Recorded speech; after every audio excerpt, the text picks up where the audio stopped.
Welcome aboard Ambassador Ambition. Chances are if you're watching this video, you either have a holiday booked with Ambassador or you're thinking of booking a holiday with Ambassador. Either way, by the end of this video, you should know what to expect once on board. I'm going to take you around the ship, showing you what it's like, how the food tastes, what the cabins are like, and what I thought of the warmest welcome at sea during my stay last week. So settle down, open up a pack of biscuits, and join me in the past. 2 + 3 = cruising outnumber. I must confess, as my cruise date approached, I was feeling a bit apprehensive. The Ambition is no spring chicken, being 25 years old and all. Now, I've never even sailed on a ship that's older than 10 years, so this was new territory for me. To put things into perspective, 1999 was the year The Matrix hit cinemas, a film that, much like this ship, has aged remarkably well. My worries quickly dissolved the moment I stepped on board. The Ambition, following a substantial multi-million-pound refurbishment, is a beauty. The interior is modern and exudes a sort of understated elegance that's surprisingly refreshing. Let's rewind just a touch to the embarkation process, which for me took place in Edinburgh. The moment I arrived, I was greeted by several friendly faces. The check-in was swift, and before I knew it, I was stepping into my cabin, which to my delight was ready and waiting. Now, while the decor was a tad more dated than the public spaces, it was perfectly functional. I did have a little chuckle at the sink, which was a tube that bizarrely resembled a dog's cone of shame, but one for a giraffe. The bed was a standard cruise fare, basically two twins pushed together. The shower had good water pressure, soap and shampoo was provided. The TV was small, but I didn't actually use it, so I guess that doesn't matter. One minor gripe was the scarcity of plug sockets. I only found 2 for the whole cabin, and that would have been a serious 21st century problem if I was here with my whole family. Given my early boarding, the lunch buffet was in full swing, and let's be honest, there was no way I was passing that up. The spread was impressive for such a small ship, with a good mix of hot and cold options. I indulged in some cheese and crackers before reverting to a childhood favourite, breaded chicken fillets and chips with a side of tangy curry sauce. There's just something about buffets that brings out the child in me. And of course, no British cruise would be complete without a cup of tea. Speaking of quintessentially British experiences, the weather was doing its best to keep me on my toes. Sunny one moment, drizzling the next. Typical summer fare. Perfect for a dip in the jacuzzi. I was lucky enough to have the 2 jacuzzis on the pool deck to myself. The deck itself, though functional, was a bit of a visual hodgepodge.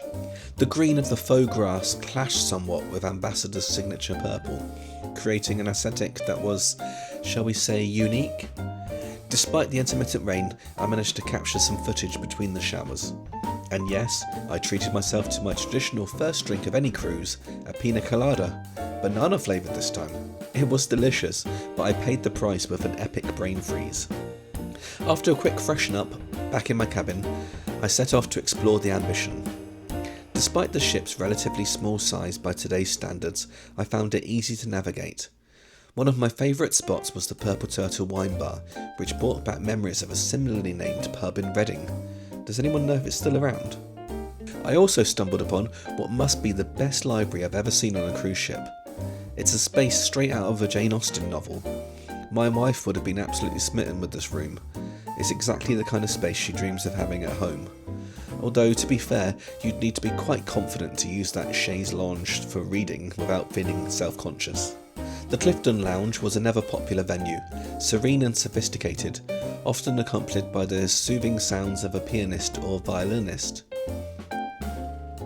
The ship had a shopping precinct, all the usual fare you'd expect from a cruise ship, from knickknacks, teddy bears to soaps, smellies, and watches and diamonds.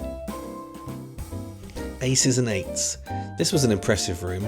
It was a kind of a clubhouse where you can go and while away the hours playing cards, jigsaw puzzles. I know my mum and my sister, when they go cruising, love spaces like this where they can relax and just enjoy their free time. The room was very well appointed and felt inviting. The Saffron restaurant is the Indian speciality restaurant on board the ship. I didn't get to eat in here, but I did speak to a fellow passenger who had eaten the previous night and said that they had really enjoyed their meal. Again, it's very well designed and looks beautiful. I popped my head into the spa to have a quick look around, but I didn't have time to try any of the services on offer, but it was beautiful. The gym was very well appointed and much bigger than you'd expect on a ship of this size. If you wanted a spin bike, you'd almost certainly get one. The Angel Bar was very popular with people during the daytime. It seemed like a good spot to meet and drink. It looked very different at night time though, although I didn't spend much time in there as it was time for the muster drill. Was the muster a cluster? Well, it was definitely amongst the worst I've experienced. We were left standing outside for a good half an hour waiting for stragglers before the safety briefing began. I know it's a legal requirement, but other cruise lines like Royal Caribbean have streamlined this process far better. Finally, muster over, it was time for dinner. As a solo cruiser, I was seated alone at a table for four, like a right Billy no mates. To make things worse, my phone was also out of battery, so I passed the time, kind of staring into middle distance waiting for my food to arrive. When it did though, I was pleasantly surprised. The oxtail soup was rich and flavourful, followed by a crusty chicken dish with Hasselback potatoes. Yes, I realise that's chicken twice in one day. Is that super boring? Hey, who asked you? Dessert was an apple and rhubarb sponge with custard so neon bright I almost needed sunglasses. But as garish as it looked, it tasted lovely, so no complaints. Post-dinner, I checked the cruise planner, which was printed, and saw that the evening's entertainment in the Palladium Theatre was a country and western show. Oh god, I really don't like country and western, but the theatre itself looked inviting and the in-seat drink service was too tempting to pass up. I'm glad I gave it a go. The show was well executed and the talented cast delivered a melody of songs that even I could appreciate. There was an especially impressive a cappella version of Jolene that stood out. I've heard that Ambassador also hosts murder mysteries and classic theatre in this venue, which I would have loved to have seen. The Cavern Bar seemed to be the hub for quizzes and game shows. I joined in a game of If You See It, Say It, a fun twist on catchphrase. Oh, Gillian buzzing in there. 9 carat gold. 9 carat gold is unfortunately the correct answer! The host of the game show was absolutely loving his job. The invitingly titled Nice and Easy quiz was anything but. I did terrible, so embarrassing. The next morning, I went to the main restaurant for breakfast and was sat down for about 15 minutes chatting with a fellow passenger before I realised it was actually a buffet. I helped myself to a Flinglish with sausages that were a bit of a letdown, but bacon that more than made up for it. It's the little victories that count. Now, you might be wondering, why is cruising outnumbered on an adults-only cruise? Well, firstly, mind your own business.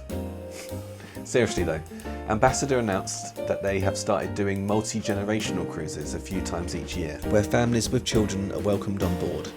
They offer a range of family-friendly activities, including drama classes, Just Dance and TikTok sessions, kids discos, family karaoke, trivia, game shows and family scavenger hunts. My kids love all those things, so I might see if we can squeeze in an extra holiday. I honestly believe there is a cruise line for everyone. For some, it's the luxury of celebrity or Cunard. For others, it's the madness and child-focused fun of Royal Caribbean.